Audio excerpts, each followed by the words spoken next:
बेगुला बात री सलाह इहा थई त ही घर छॾे निकिता हलिया हलूं हिते हरू बार जींदासीं अॼु असां ॿार जीआसीं न असांजा लाश धप करे वेंदा असांजे माइटनि ॾे बि कोन मोकिलींदा ॿार खे सुञाण आहे न तयारी पकड़ो छा थो चवे ए माल मिल्कियत छॾे ईअं ई निकिरी हलो अधे हिन घर में अखियूं न विझो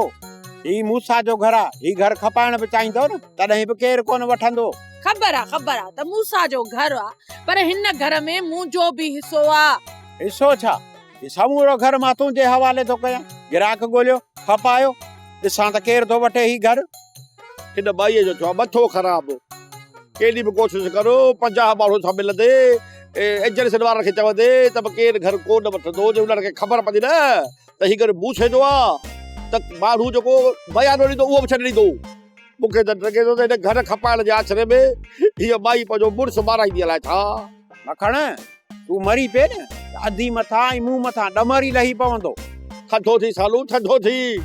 मूं जहिड़ो मोभी पुटु माफ़ कजांइ मोभी मुड़ुसु तुंहिंजी भेण खे ॿियो हथु ई कोन ईंदो मां ॿुधाए छॾियां अकुल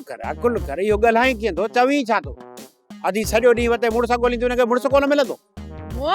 या केड़ी बकवास कई न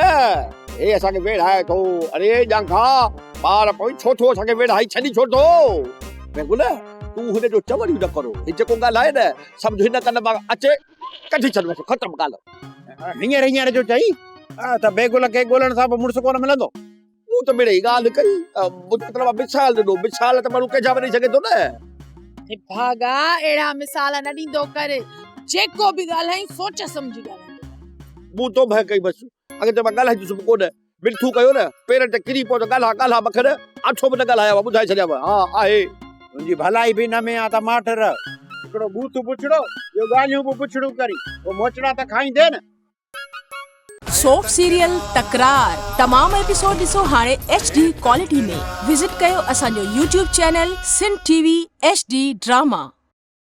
सब्सक्राइब कयो असांजो official YouTube channel Sindh TV HD drama ऐं वधीक अपडेट लाइ बेल आइकन खे क्लिक करियो।